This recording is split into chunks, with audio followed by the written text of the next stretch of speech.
Hello students, welcome back to our YouTube channel Zoologic Minds. आज हम phylum Arthropoda के general characteristic features के बारे में पढ़ेंगे। लेकिन उससे पहले मैं आपको बता दूं, अगर आपको प्रीवियस लेक्चर्स देखना है तो उसका लिंक डिस्क्रिप्शन बॉक्स में है, और अगर आपको इन नोट्स का पीडीएफ चाहिए तो मेरे टेलीग्राम चैनल को आप ज्वाइन कर सकते हो, उसका भी लिंक डिस्क्रिप्शन बॉक्स में गिवन है। तो अब हम अपने टॉपिक पढ़ते हैं।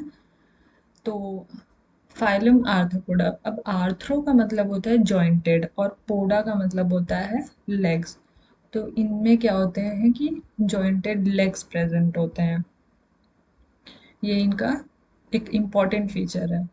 टॉकिंग अबाउट देयर हैबिटेट, तो ये कॉस्मोपॉलिटन होता है, मतलब हर जगह प्रेजेंट होते हैं, चाहे वो सॉइल हो, फ्रेश वाटर हो, मरीन वाटर हो या फिर लैंड हो, मतलब हर जगह प्रेजेंट होते हैं। लैंड पे, सॉइल पे, सी वाटर में, फ्रेश वाटर में, और एज अ पैरासाइट भी प्रेजेंट होते हैं। बॉडी सिमेट्री की बात की जाए तो इनमें बायलेटरल सिमेट्री होती है, यानी कि एक प्लेन से दो इक्वल पार्ट में डिवाइड हो जाएंगे। लेवल ऑफ ऑर्गेनाइजेशन जो है, इनमें ऑर्गन लेवल ऑफ ऑर्गेनाइजेशन पाया जाता है। बॉडी फॉर्म जो है, इनके पास जॉइंटेड लेग्स होते हैं और इनकी बॉडी एक्सटर्नली सेगमेंटेड होती है into head, thorax and abdomen.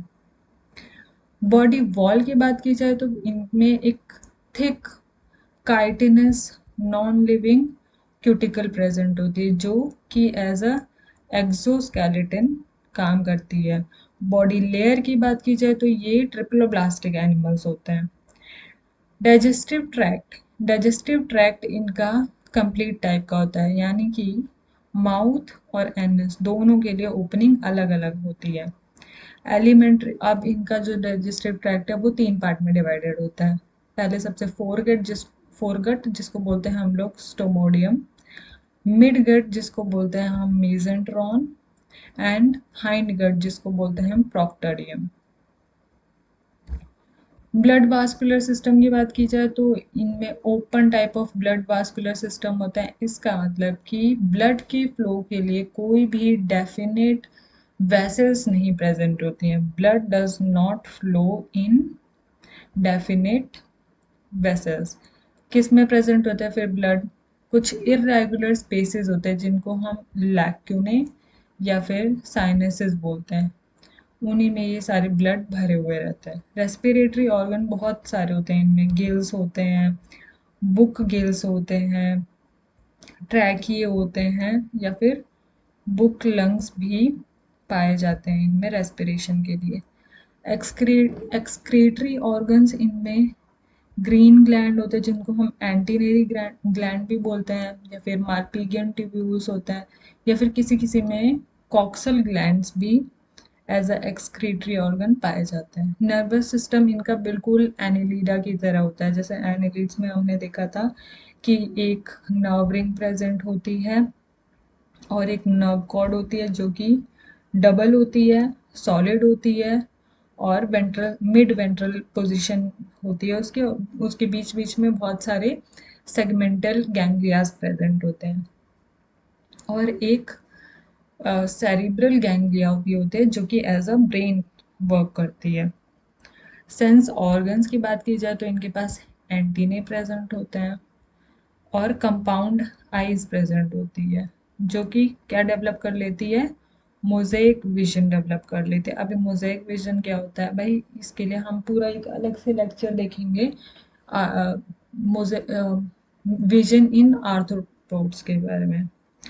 तो और क्या होता है? स्टैटोसिस्ट होता है जो कि बैलेंसिंग एंड इक्विलिब्रियम के लिए रिस्पॉन्सिबल होता है, बट ये किसी किसी में बहुत मतलब कम पाए जाते हैं, ज़्यादातर एंटीने और आईज प्रेजेंट होते हैं।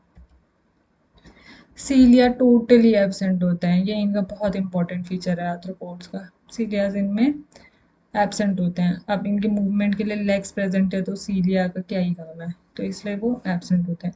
मसल्स इनमें जनरली स्ट्राइप्ड मसल्स होती हैं जो कि रैपिड एक्शन करती हैं, लेकिन कुछ कुछ में अनस्ट्राइप्ड मसल्स भी प्रेजेंट होती हैं। एंडोक्राइन ग्लैंड, अब इनमें एक स्पेशल हार्मोन होता है जिसको हम बोलते हैं फेरोमोन्स, जो कि फेरोमोन्स हम अगर याद हो आपको तो हमने जो बीज के बारे में अगर आपने कभी पढ़ा हो तो हनी बीज में क्या होता है कि हनी बीज फेरोमोन्स रिलीज करती हैं जो कि उनके कम्युनिकेशन के लिए हेल्पफुल होती हैं और वो कि सेक्स अट्रैक्टेंट्स की तरह भी काम करती हैं फेरोमोन्स। सेक्सेस इनमें सेपरेट होता है यानी कि मेल अलग प्रेजेंट होता है और फीमेल अलग प्रेजेंट होता है, यानी कि इनमें क्या सेक्सुअल डायमॉर्फिज्म देखने के लिए मिलता है। डेवलपमेंट फर्टिलाइजेशन इंटरनल होता है यानी कि फीमेल बॉडी के अंदर गैमेट्स का फ्यूजन हो रहा होगा। ओवी पेरस होते हैं यानी कि एग रिलीज करेंगे। डेवलपमेंट डायरेक्ट इनडायरेक्ट दोनों हो सकती है और अगर इनडायरेक्ट डेवलपमेंट होगी तो मेटामॉर्फोसिस ज़रूर होगा। पेरेंटल केयर भी देखने को मिलती है आर्थ्रोपोड्स में।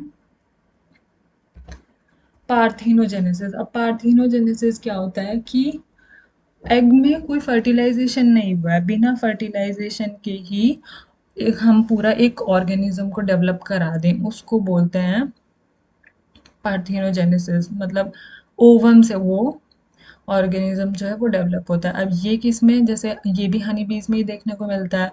उसमें क्या होता है कि जो मेल्स होते हैं वो हैप्लॉन्टिक होते हैं, उनमें सिर्फ एन होता है, जबकि फीमेल्स जो होती हैं वो 2n होती हैं। तो मेल्स में क्या होता है कि भाई स्पर्म फ्यूज ही नहीं करता है, ऐसे ही डायरेक्टली एग से पार्थिनोजेनेसिस करके मेल्स को डेवलप कर दिया जाता है।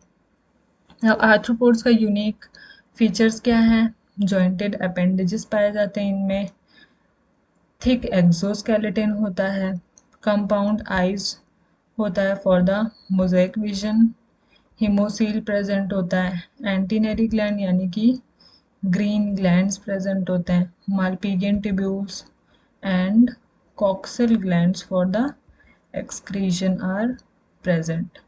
फेरोमोन्स प्रेजेंट होते हैं रेस्पिरेशन के लिए, tracheae, gills, book gills and book lungs present होते हैं। फेरोमोन से रिपीट हो गया, बट ये सारे इनके यूनिक फीचर्स हैं।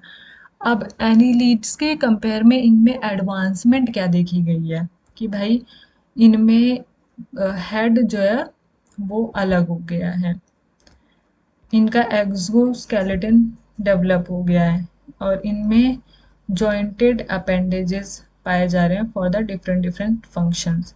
इनमें स्ट्राइप्ड मसल्स प्रेजेंट है आर्थ्रोपोड्स में, एंडोक्राइन ग्लैंड प्रेजेंट है और फेरोमोन्स रिलीज हो रहा है इनमें। स्पेशल रेस्पिरेटरी ऑर्गन्स प्रेजेंट हैं जैसे ट्रैकिए, बुक लंग्स और कंपाउंड आइज प्रेजेंट है। तो ये हमने इनके आर्थ्रोपोड्स के जनरल कैरेक्टरिस्टिक फीचर्स पढ़ लिए। अब इनका क्लासिफिकेशन थोड़ा सा ज़्यादा कॉम्प्लेक्स टाइप का है, तो उसको हम next and like, share and subscribe to my channel and hit the bell icon for the latest video. Till then, stay tuned for the next lecture. Thank you for watching my video.